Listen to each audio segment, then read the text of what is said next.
favor, e abra sua Bíblia no livro de Lucas. Livro de Lucas, no capítulo número 8. Amém! É uma mensagem muito conhecida. Aleluia! Eu acredito que todos já ouviram falar dessa mensagem.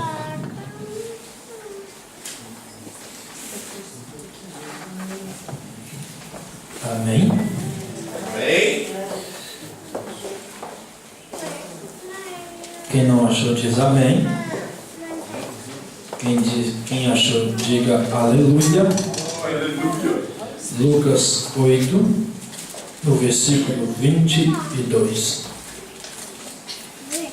Aleluia. Amém? Diz assim a palavra do Senhor.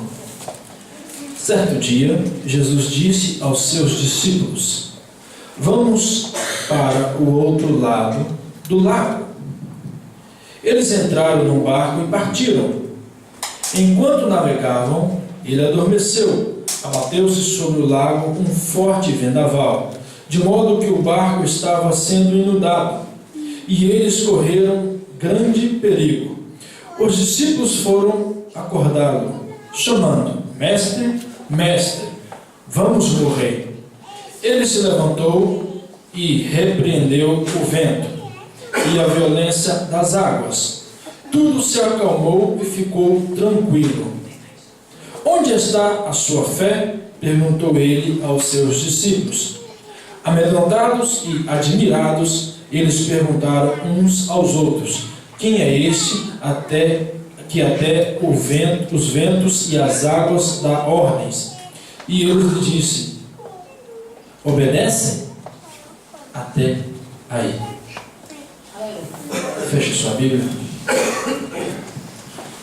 Antes de eu orar, eu quero agradecer vocês, todos que oraram pelo meu irmão.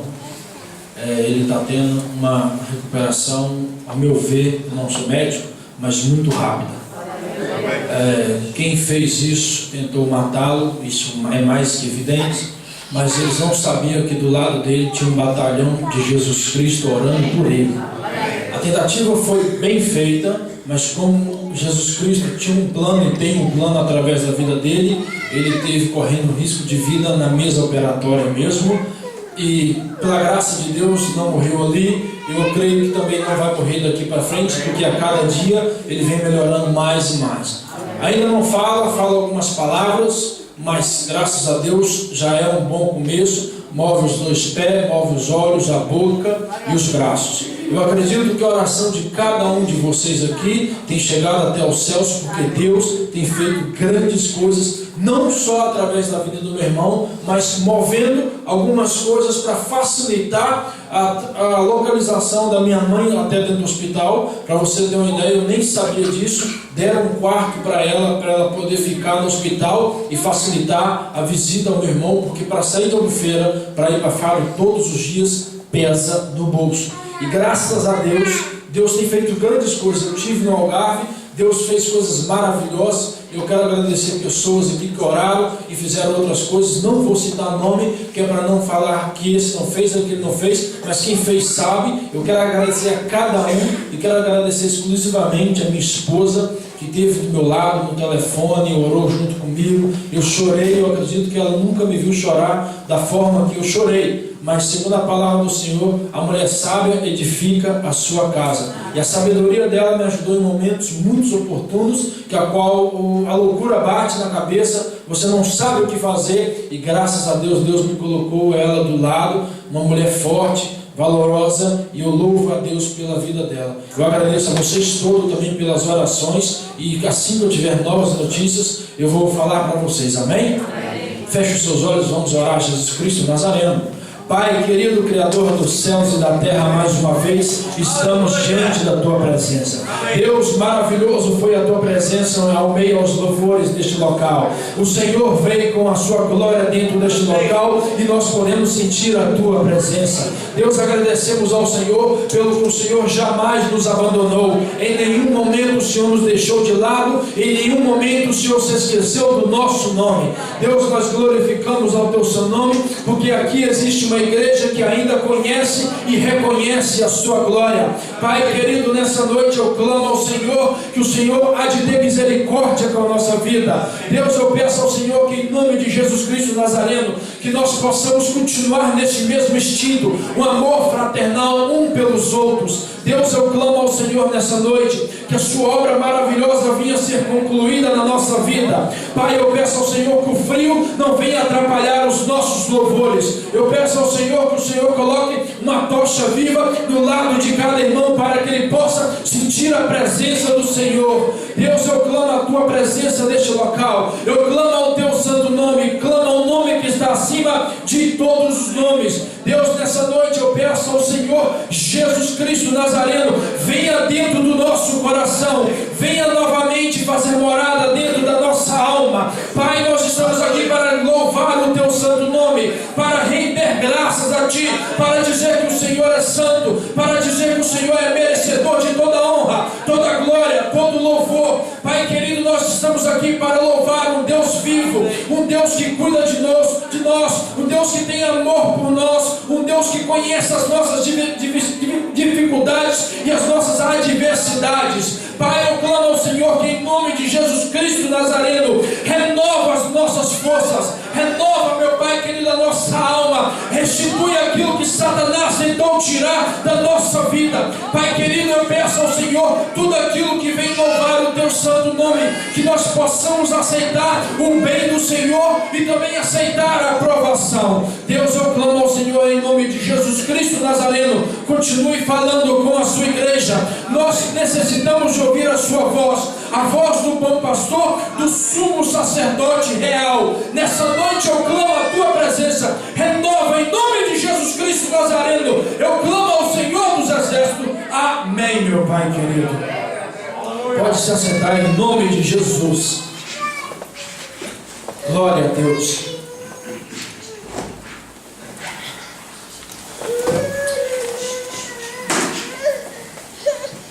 Essa passagem de Lucas é uma passagem bastante conhecida.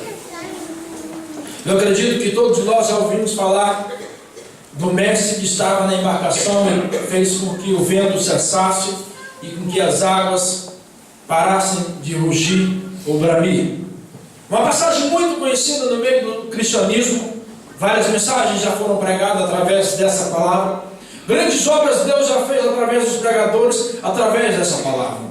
Mas só que cada vez que nós lemos ela, de uma outra forma Deus vai revelar para um, de outra forma Deus vai revelar para outro. Eu acredito que a palavra do Senhor, se todos nós lemos o mesmo versículo, todas as vezes que alguém lê, Deus vai revelar algo sobrenatural para essa pessoa. Porque Deus, ele tem mistérios grandes dentro da palavra santa dele, e jamais essa fonte irá secar. Nem que toda a humanidade venha buscar a presença dele, os mistérios dele é como as profundezas do mar. Podemos chegar no mais profundo do fundo do mar, mas quando nós achamos que descobrimos tudo, Deus vem e revela algo sobrenatural na nossa vida. Amém.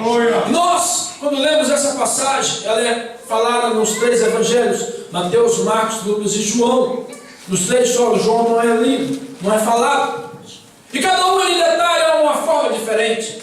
Cada um fala de uma forma a qual ele viu, a qual ele ouviu falar, a qual relataram para ele, ou a qual ele viu alguma pessoa relatar para outra pessoa. Na narrativa existe a primeira pessoa, a segunda e a terceira pessoa, a qual cada um, ao ouvir, interpreta da sua forma e escreve da forma que entendeu da melhor forma. Deus, quando ele fala conosco, ele tem uma forma particular para falar. Eu quero lhe falar só uma coisa: todas as vezes que nós chegamos na presença de Deus, Deus ele fala algo conosco. Se você colocar uma caneta e um papel e começar a anotar todas as coisas que Deus falou, você vai ver que em nenhum momento Deus vai falar a mesma coisa com você, a não ser quando ele mandar você colocar a sua casa em ordem. Só neste momento é que Deus vai falar várias vezes. Ou então enviará profetas para poder falar com você.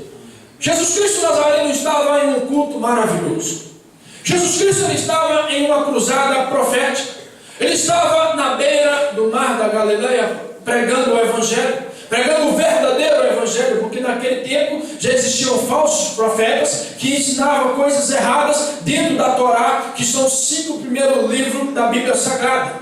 Aqueles homens tinham conhecimento do Deus que estava no Espírito, mas não tinham conhecimento do Deus Todo-Poderoso. Aqueles homens falavam coisas banais, coisas que não estavam dentro da palavra do Senhor. Cada um interpretava da forma que queria. Mas graças a Deus, Deus teve um plano maravilhoso que está escrito no livro de João 3, versículo 16. Deus amou o mundo de tal maneira que deu seu Filho unigênito para que todo aquele que nele crê não pereça, mas tenha vida eterna. Através desse versículo, Jesus Cristo Nazareno despiu-se da sua glória e veio até a essa terra. Como o pregador pastor falou aqui há outros dias, veio para uma manjedoura. Ele poderia ter vindo para os melhores hotéis da face da terra. Ele poderia ter tido uma carruagem da melhor forma do mundo. Os melhores cavalos poderiam ter puxado Maria para o nascimento de Jesus. Mas para ele fazer como um homem natural, ele não quis a glória, porque ele sabia que futuramente toda a glória seria dada ao nome dele. Por isso ele despiu-se da sua glória, para que o nome dele fosse exaltado acima de todos os nomes na face da terra.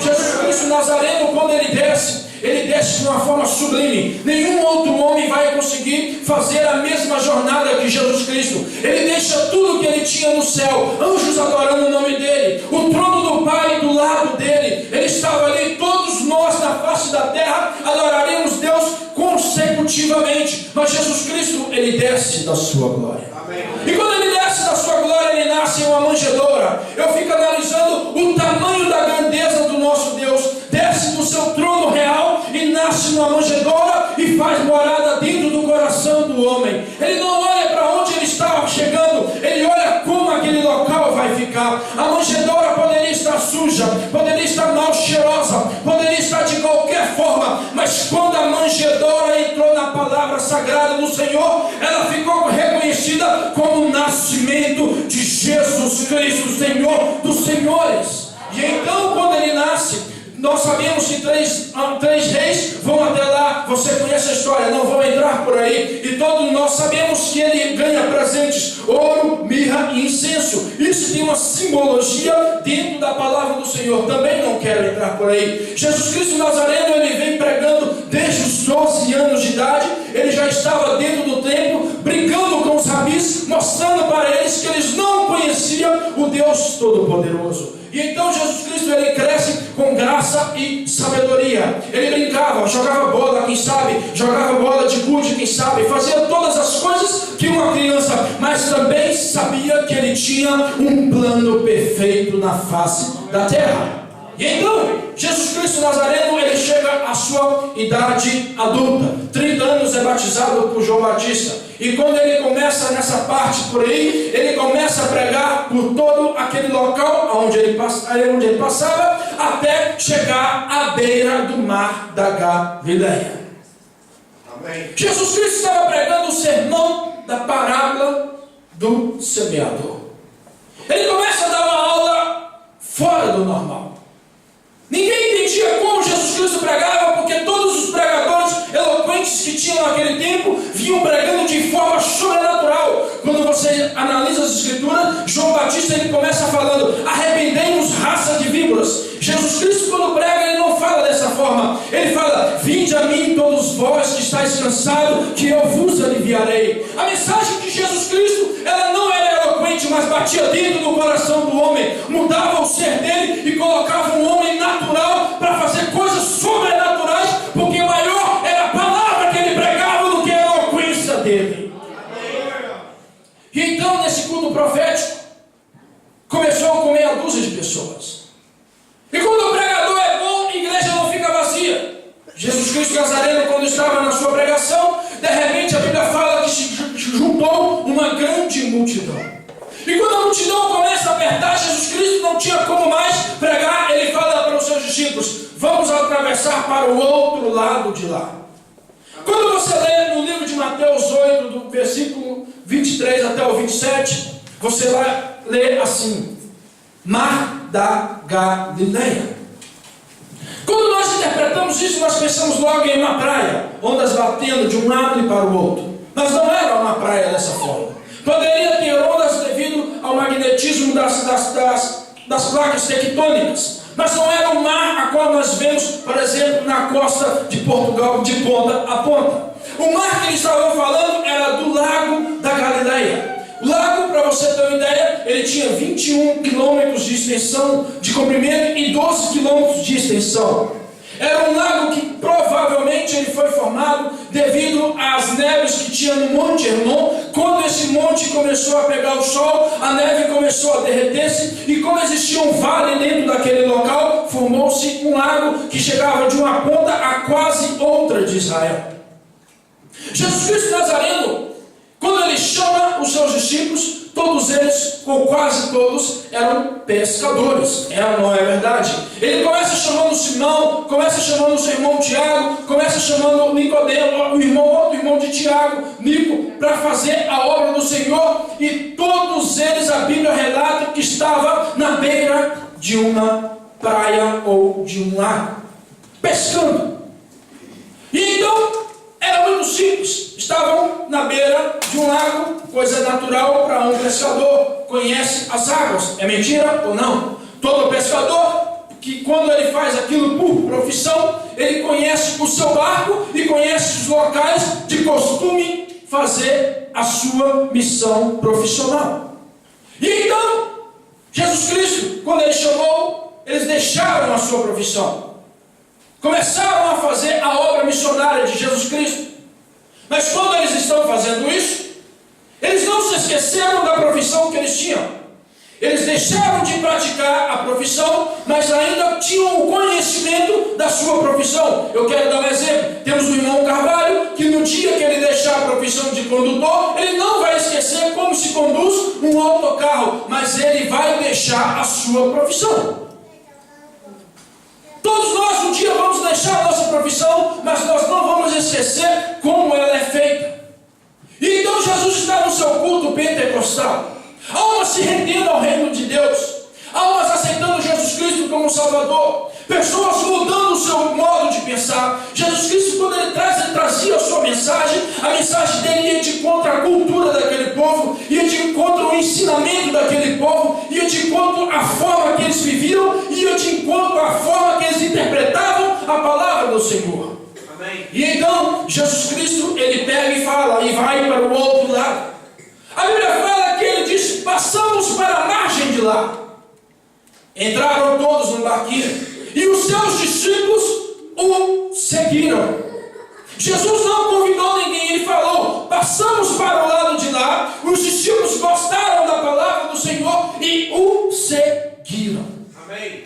E quando eles entram para dentro do barco, até aí você conhece a história, o barco vai tudo normal. Os pescadores, eles conheciam o barco, conheciam o lago, Mar da Galileia, era muito normal. A mesma coisa parece na nossa vida.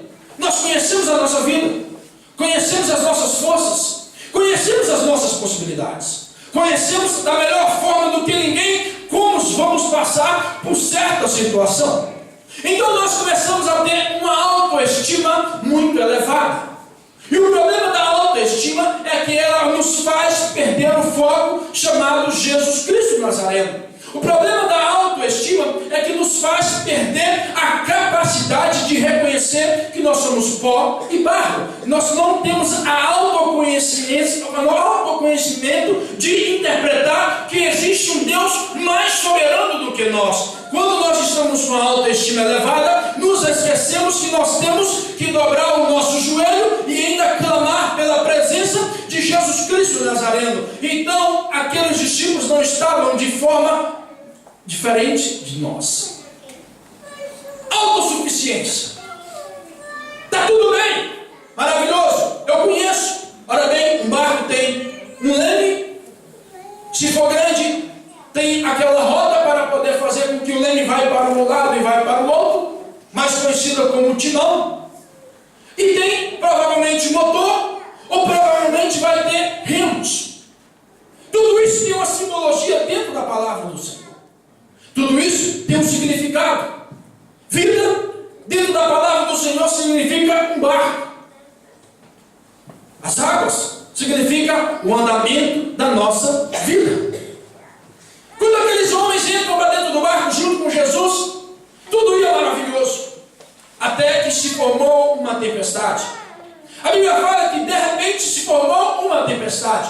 Mas só que quando você analisa a palavra de repente, você tem que interpretar da seguinte forma: pela causa natural dos efeitos, alguma coisa tem que começar a ser gerada. Segundo o ensinamento que se tem sobre luminologia, que significa aqueles que estudam sobre as tempestades e climateriais das águas, eles falam que naquele local existia uma diferença de níveis, ou seja, existia uma bacia, aonde existia a terra que eles estavam andando, a terra física, aonde existia a água. Segundo a palavra do Senhor, no deserto fazia muito frio quando o povo estava andando. Naquele local do mar da Galileia, provavelmente é um deserto. O deserto à noite cai a temperatura de forma bem surpreendente. Se você for parar para prestar atenção e estudar, no deserto de dia está 40 graus e à noite pode chegar até menos 20 graus. Devido a essa situação, a água estava quente e o deserto daquele local estava mais frio. Isso acontece que estava fazendo uma onda de magnetismo, aonde os ventos começaram a se formar, e quando os ventos começaram a se formar, começou uma tempestade mais conhecida como tempestade tropical. Mas nada disso começou no estalar do dedo. Nada disso começou de uma hora para outra. A Bíblia relata que foi de repente, mas teve um começo. Eu acredito que o homem que estava na frente daquele barco, que não era Jesus, ele começa a ver a tempestade se formar, mas pela sua autossuficiência, ele fala: pois bem, já passei por várias dificuldades, já passei por várias tempestades, essa vai ser só mais uma para o meu currículo. Quando essa tempestade passar, eu vou chegar do outro lado e vou falar que passei mais uma tempestade. Mas essa não era uma tempestade natural, era uma tempestade movida nos céus espirituais, era uma tempestade movida no mundo espiritual, não era nesse mundo físico, era no mundo a qual os principados e potestades têm poderes. Lá não era coisa normal. A autossuficiência não deixou eles reconhecer que tipo de tempestade que eles estavam passando. Eles estavam pensando que era mais uma tempestade, mas não era só uma tempestade. Era uma tempestade para ser glorificada o nome de Jesus Cristo Nazareno. A autossuficiência deles começou a tempestade, vento para um lado, vento para o outro, e as ondas começaram a se formar. E eles não prestaram atenção como as ondas estavam se formando. De repente, a Bíblia relata que as águas começaram a submergir o barco deles. Começou a entrar água para dentro do barco. E quando a água começa a entrar para dentro do barco, é que eles lembram-se de chamar Jesus Cristo Nazareno. Só que se você prestar atenção, antes da água entrar para dentro do barco, já as ondas estavam batendo no barquinho deles. Aqui Deus me mostrou algo sobrenatural. Aqui Deus me mostrou algo no profundo nesses últimos dias para trás. Quantas e quantas vezes nós estamos passando pela nossa vida, pela nossa autossuficiência, acreditamos que vai ser tudo como nós planejamos. Quem aqui não faz planos para o futuro? Eu acho que eu não sou o único. Nós pensamos: olha, pois bem, esse ano de 2000 e fulano e tal, vou fazer isso. No ano tal, vou fazer isso. Mas nem sempre o ano corre da forma que nós queremos. Porque nós temos uma autossuficiência de achar que nós podemos planejar o dia de amanhã. Mas segundo a palavra do Senhor, a Bíblia fala que basta o mal de cada dia. O dia de amanhã pertence a Deus. Quando você for planejar o seu dia de amanhã, coloca na sua agenda o nome de Jesus Cristo Nazareno, que provavelmente vai ser melhor do que o dia de hoje. Amém. E aí, as ondas começam. Bate para um lado, bate para o outro, vai para aqui, vai para lá. As ondas estavam bramindo. O vento estava feroz. E eles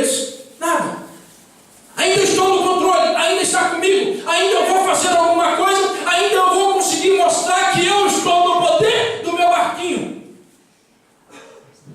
Muitas das vezes, nós começamos a analisar, olha, eu vou fazer isso para poder melhorar essa área tal.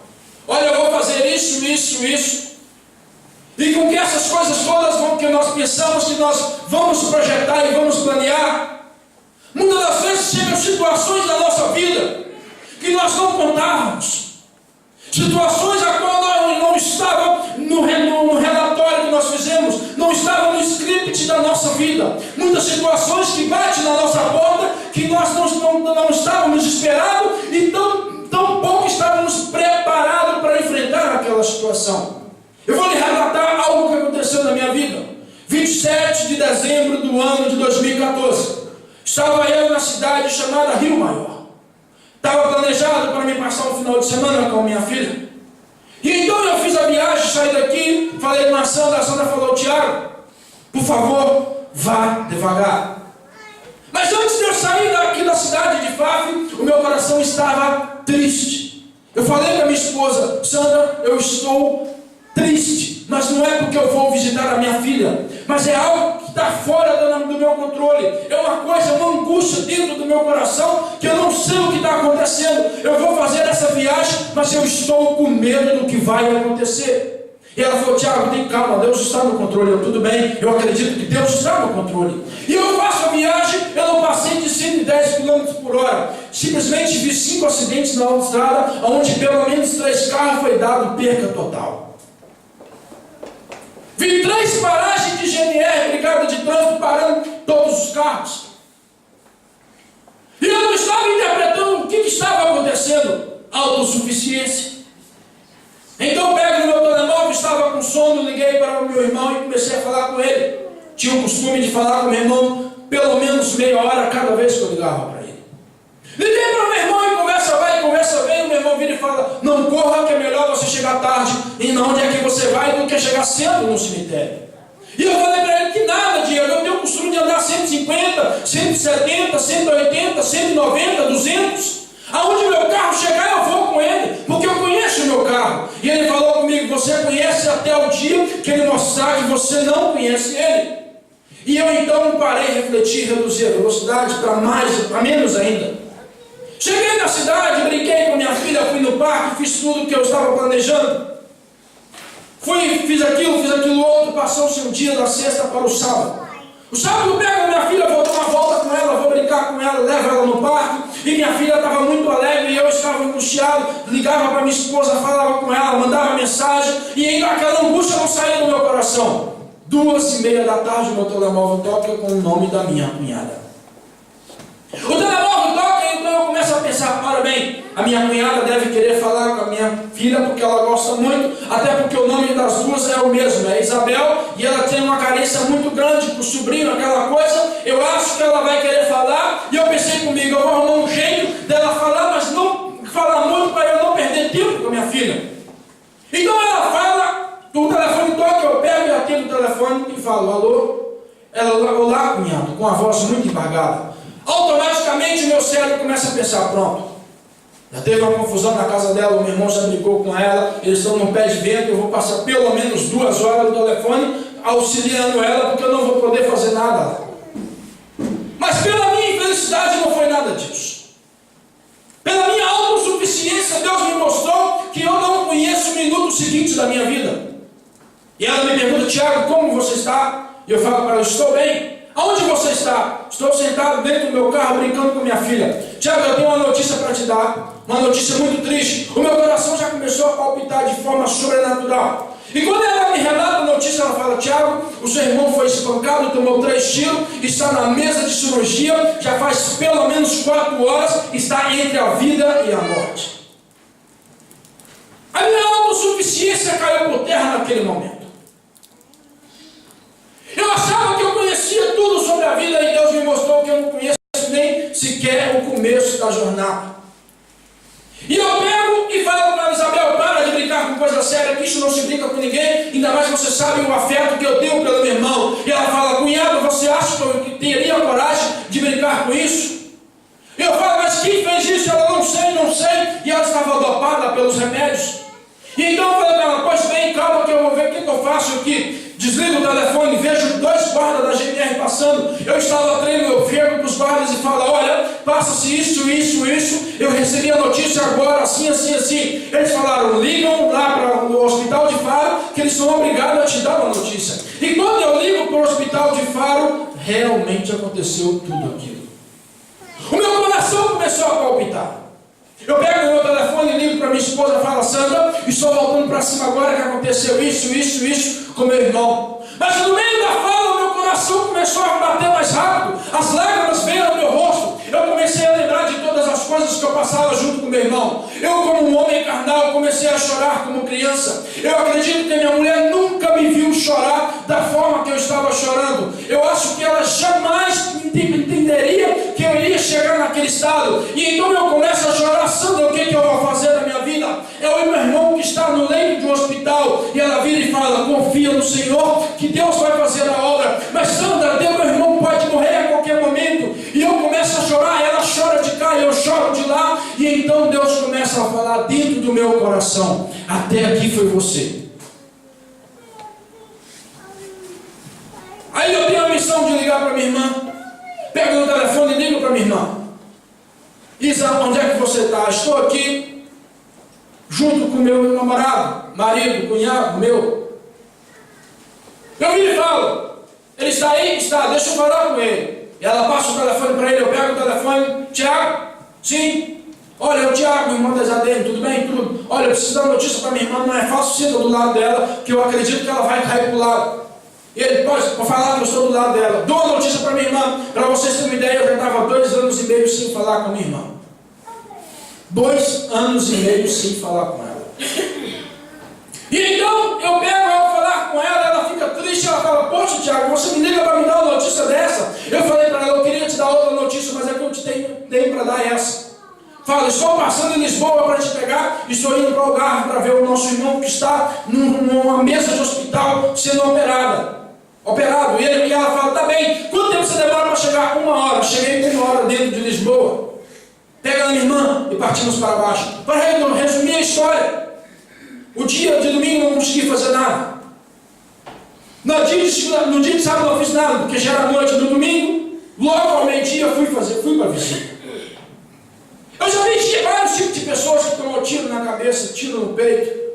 Já vi pessoas que tomaram pedrada e o cérebro saiu para fora. Já vi pessoas que um caminhão passou em cima da cabeça e o cérebro estava a 2 metros e a cabeça estava aqui. Já vi pessoas no leito de hospital de uma forma horrenda. Já passei dentro do hospital e vi vermes saindo dos olhos das pessoas, dentro dos ouvidos. Já vi vários tipos de coisas, mas o problema é quando você vê a pessoa que não é seu familiar. E quando eu chego no hospital, meio-dia, eu chego e falo, olha, eu sou irmão de fulano assim, vim visitar o meu irmão, espera 1 minuto. Sentei no banquinho e a minha irmã já começa a chorar. Eu, calma, que Deus está no controle, tenha calma, que Deus vai fazer a obra. E eu estava falando para ela, tem calma, mas dentro de mim tinha um leão para mim, não querendo chorar também. E eu achava que eu sabia de todas as minhas necessidades. Eu achava que eu tinha o conhecimento do Deus que eu servia, mas eu ainda não tinha o conhecimento do meu Deus. E eu falava para ela, Isadene, calma que Deus vai entrar com providência na nossa vida. E a minha irmã chorava. E a passada 5 minutos, eu nunca vi 15 minutos demorar tanto que nem eu vi aquele. Meio-dia 15 eu entro para dentro. A mulher fala assim, o seu irmão está na cama 16, ao fundo do corredor, você vai aqui direto, vira a esquerda, no fundo do corredor está o seu irmão. Que então eu começo a andar, vou andando, faço a limpeza das mãos, vou dando alguns passos, viro para a esquerda e começo a andar. Tinha vários panos tampando as camas. E eu vou andando gradualmente, eu vou vendo melhor, de certa forma, a cama que meu irmão estava. E a cada passo que eu dava, as lágrimas vinham dentro do meu coração, e eu tentando ser forte para não chorar, e fui dando passos. Quando eu começo a ver as pernas do meu irmão, reconheci a perna dele, o meu coração começou a bater mais rápido. Quando eu deparo com o meu irmão numa situação triste, calamitosa, a única coisa que eu fiz foi chorar. Eu chego na beira do meu irmão e falo, Diego, quem te fez fez isso? Diego, quem te fez isso? Mas era a mesma coisa de estar falando para alguém que estava morto. Segundo os médicos, existe uma escala, o Ricardo me corrija se eu estiver errado, uma escala de 15 a 3 graus de coma profundo. O meu irmão chegou na escala de 5 para 8.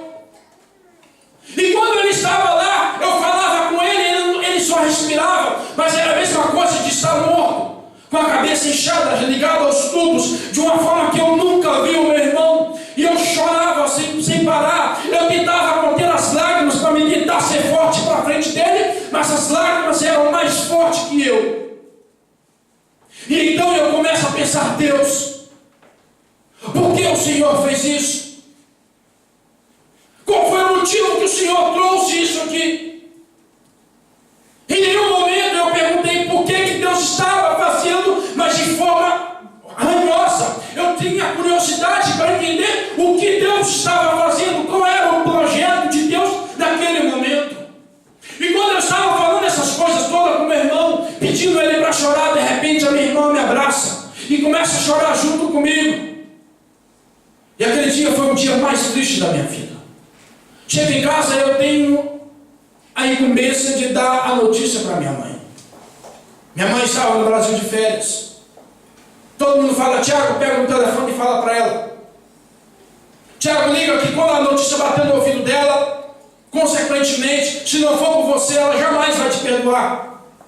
E então eu falo: tá bem, eu vou ligar. A minha irmã: não, eu vou ligar. E ela pega o telefone, começa a falar com minha mãe, e ela começa a ficar nervosa, e eu pego o telefone e falo: mãe, calma.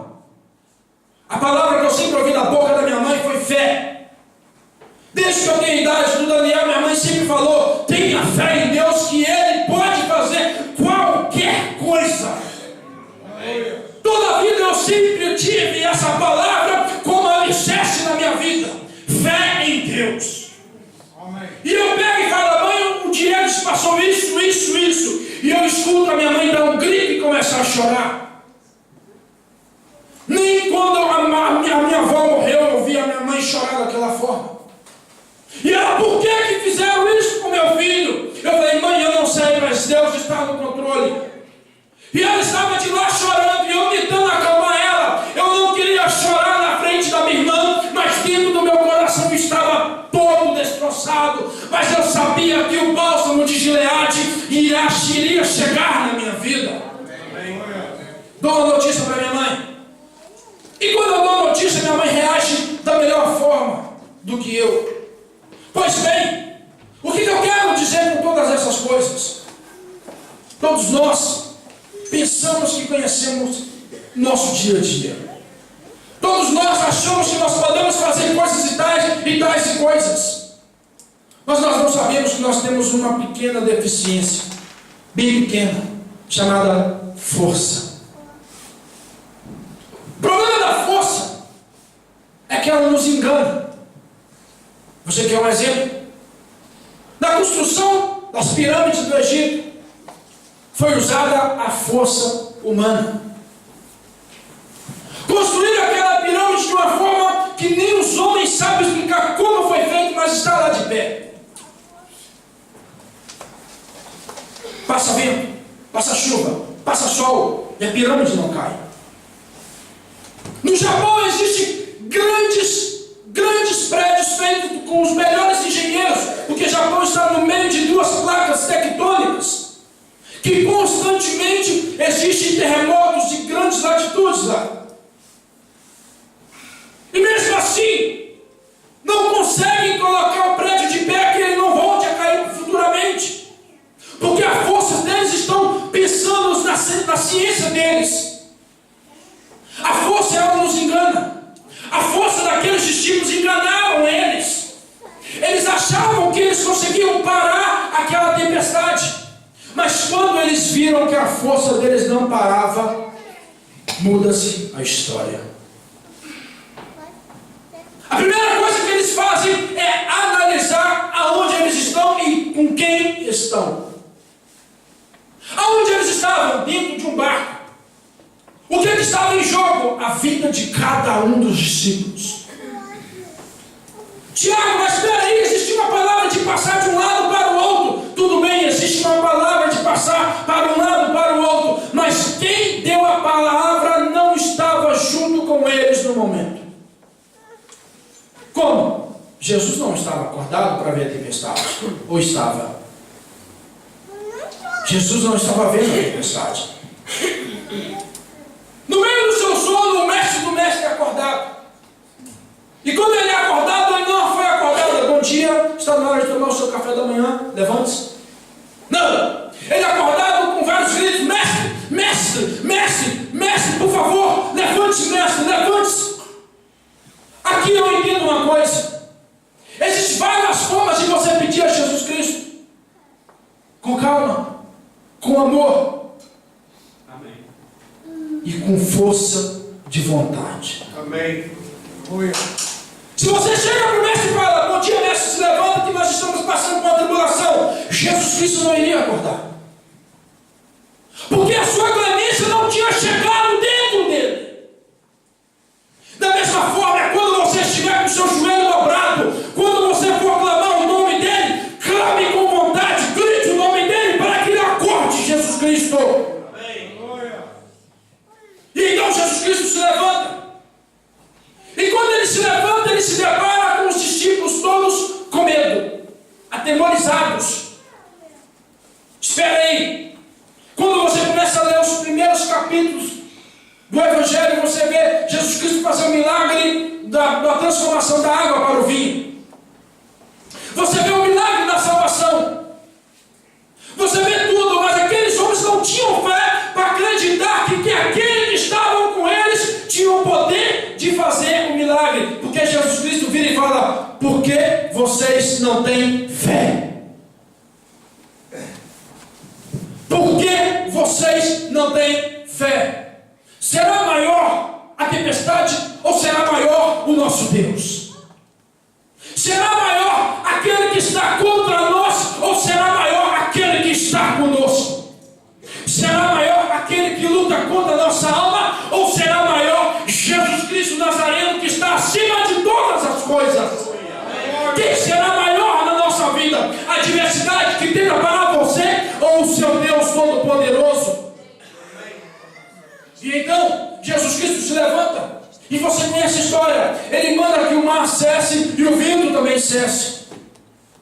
Eu não sei de que forma você se encontra neste momento. Eu não sei se você está iludido pela sua força. Eu não sei se você está pensando que você tem a capacidade de fazer todas as coisas. Mas deixa eu lhe falar uma coisa: entregue os seus caminhos no Senhor, confie nele, que o mais ele fará. Deixa Deus tomar conta da sua vida. Entrega o barco, a sua embarcação, entrega a sua vida para Jesus Cristo verdadeiramente, porque ele tem um projeto na sua vida. A tempestade vem para mim, vem para você, vem para todos nós. Eu nunca imaginava que isso iria acontecer na minha vida. Isso não estava no esquadrinhamento da minha vida. Isso não estava no roteiro da minha história. Eu achava que a minha história seria só glória a Deus, aleluia. Eu tinha uma experiência com Deus até aquele dia. Daquele dia até hoje eu já tenho outra experiência com Deus. Nós queremos ser cristãos cheios de Deus, mas nós não queremos passar pelo dia mal na nossa vida. Muitas das vezes nós queremos profetizar na vida das pessoas, queremos falar do amor de Jesus Cristo, mas nós não passamos pelo dia da provação. Como é que você vai falar que Deus ele supre as necessidades quando você nunca teve uma experiência de necessidade suprida? Elias, quando ele faz aquele momento maravilhoso no Monte Carmelo, ele começa a fugir de Jezabel. E quando ele foge de Jezabel, ele vai para o deserto e deita debaixo de uma árvore chamada sicômoro. E chega naquele momento, ele deseja a morte. Só que tem uma coisa bem interessante até aqui. Sicômoro não dá no deserto. Ele sentou-se debaixo do sicômoro e pediu: leva-me deste mundo. tire minha vida. Mas ele não sabia que já tinha a providência de Deus por si como dando sombra debaixo da cabeça dele. E Deus levanta ele e faz com que ele vai para a caverna. E dentro da caverna ele tem as maiores experiências com Deus. Aquilo que ele fez no Monte Carmelo trouxe experiência para a vida de outras pessoas. Segundo a palavra do Senhor, vai se converter no Evangelho. Mas e nós? E as nossas experiências com Deus? Quando nós vamos passar por elas? Quando nós vamos entrar na tribulação e ter a certeza, a plena convicção que vamos para o lado de lá? Quando é que nós vamos ter fé para acreditar na palavra de Deus? Quando é que nós vamos verdadeiramente entender que quem falou para nós foi Jesus Cristo Nazareno, não foi Buda, nem Allan Kardec, não foi o hinduísmo, nem foi o islamismo, não foi Maomé, não foi o Papa. Quem falou na nossa vida é Jesus Cristo Nazareno. E aí, quando ele chega na outra margem, todos nós sabemos a história que Jesus Cristo vai fazer o milagre daqueles endemoniados. Mas o mais interessante aqui não é uma margem e nem a outra. Não é uma extremidade e nem a outra extremidade. O interessante não é como é que você saiu, mas sim como você vai chegar. Muitos se converteram ao Evangelho, mas nem todos vão chegar lá em cima. Muitos já deram o pontapé inicial, mas muitos estão ficando no meio. O interessante não é de que jeito que você saiu, o interessante é como você vai chegar lá. Mas nessa noite eu quero falar para você que da forma que você saiu pode ser da pior forma, mas a partir do meio para frente, quem vai estar junto com você é o Deus Todo-Poderoso. A partir do meio da sua vida, quem vai estar com você é o Deus onisciente, onipotente e onipresente, o que sabe da nossa dificuldade, o que sabe daquilo que nós vamos enfrentar, e Ele está dentro da sua vida, dentro da embarcação da sua vida, e vai te dar a vida aí com abundância do outro lado da margem. A forma que você chegou aqui não me interessa é a forma do meio para frente, como você vai chegar na margem lá de cima. Quando você chegar na margem de cima, no extremo ocidente, quando você chegar do lado, junto com Jesus Cristo Nazareno, no dia da maior santa ceia, aonde vai ter uma mesa, onde todos aqueles que passaram o meio e chegaram para o outro lado, vão se assentar com Ele, e Ele, Jesus Cristo, irá servir a grande ceia para nós, mas é preciso passar pelo meio. Não tem atalho, não dá para fugir do meio, não dá para fugir da tempestade. Ou você passa e passa vivo, ou você morre no meio da tempestade. Eu acredito que você vai passar e vai passar vivo, porque o seu Deus é o Deus que dá vida, é o Deus que tira a vida e volta a dar a vida novamente. Fica de pé no seu lugar.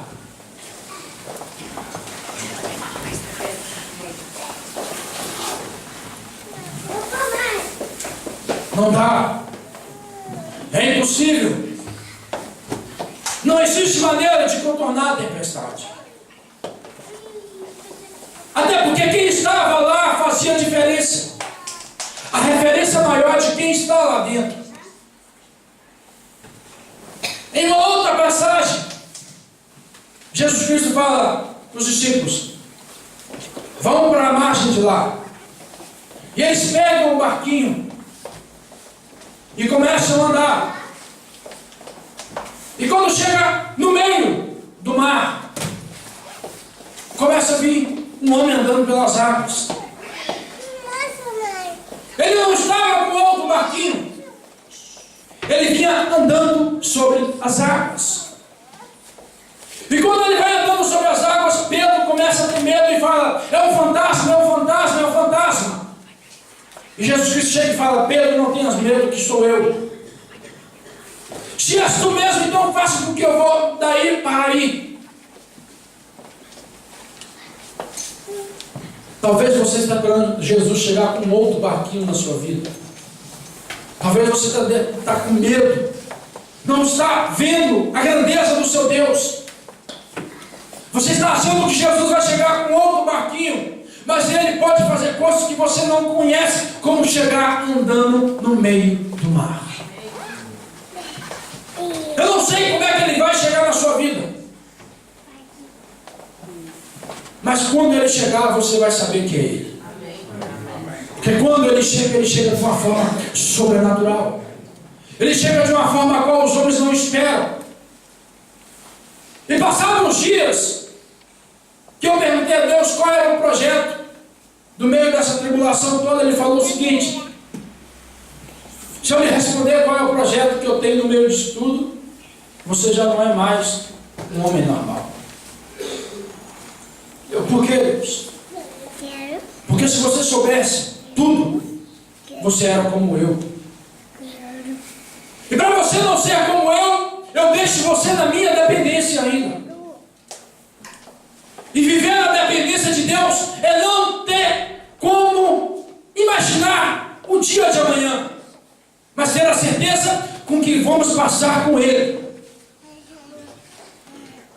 Viver na dependência de Deus é não saber o que há de comer no dia seguinte, mas é ter a certeza que Ele vai trazer a providência. Viver na dependência de Deus é não olhar para a situação financeira aonde nós encontramos, mas ter a certeza que Deus irá abrir as portas aonde não existe parede. Viver na dependência de Deus é esquecer da nossa força natural e confiar na força sobrenatural dEle. Confiar em Deus é esquecer os valores do banco.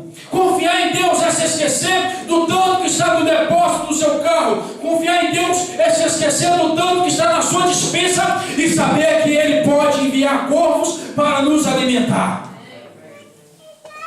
Eu não sei para quem Deus está falando isso, mas continua dependendo dEle, que Ele não se esqueceu. Continua dependendo dEle, que o amor dEle é maior que a tribulação que você está passando. Confiar em Deus é ter a certeza e convicção plena que o melhor de Deus ainda há de vir na sua vida. Feche os seus olhos. Deus, muito obrigado pela sua palavra viva. Obrigado, meu Pai querido, pelo aquilo que o Senhor fez na nossa vida, por aquilo que o Senhor vai fazer. Nós temos a certeza, a convicção plena que nós temos um Deus poderoso, um Deus que nos ama, um Deus que tem um amor fraternal, um Deus que tem um amor maior do que o amor de uma mãe, um Deus que é onisciente, onipresente, onipotente, um Deus que sabe o nosso deitar e sabe o nosso levantar, um Deus que sabe as palavras antes que cheguem ao nosso coração. Deus tremendo, antes mesmo que houvesse, o Senhor já era. Agindo o Senhor, quem impedirá a nossa vida? Pai, o Senhor é o Deus dessa igreja, o Senhor é o Deus dessa igreja, o Senhor é o Deus que faz a obra dentro dessa igreja, o Senhor é o Deus que está sentado no trono dessa igreja, meu Pai. Eu clamo ao Senhor nessa noite. Amém. Não interessa como nós saímos, meu Pai, interessa como nós vamos passar o meio da nossa história. Eu clamo ao Senhor nessa noite. Emmanuel, El Shaddai, em nome de Jesus Cristo, Adonai, eu clamo que o Senhor venha se levantar no meio dessa tempestade e venha cessar e fazer bonança na vida dos meus irmãos. Pai, eu clamo ao Senhor nessa noite. Não existe Deus que cuida de nós, a não ser Jesus Cristo, Deus e o Espírito Santo. Eu peço ao Senhor que o Senhor venha olhar para a necessidade de cada um. O Senhor venha olhar para a dificuldade de cada um de nós. Pai querido, o Senhor vinha voltar a encher o nosso coração de alegria, para que nós não venhamos olhar como nós estamos passando, mas como nós vamos chegar nas mansões celestiais. Pai, eu peço ao Senhor que em nome de Jesus, dê-nos experiências a todos os dias, para que nós possamos entender que a nossa autossuficiência tem que cair por terra, que nós temos que depender do Senhor completamente. Deus, eu clamo ao Senhor em nome de Jesus Cristo. Livra-nos, meu Pai querido, de acidente. Livra-nos, Pai querido, do homem mau e da mulher maligna, meu Pai. Em nome de Jesus Cristo Nazareno, palavras contrárias jogadas contra a sua igreja, na autoridade do nome de Jesus Cristo, caia por terra toda arma forjada contra este povo. Pai querido, no nome de Jesus Cristo, cubra-nos com o teu sangue, meu Pai.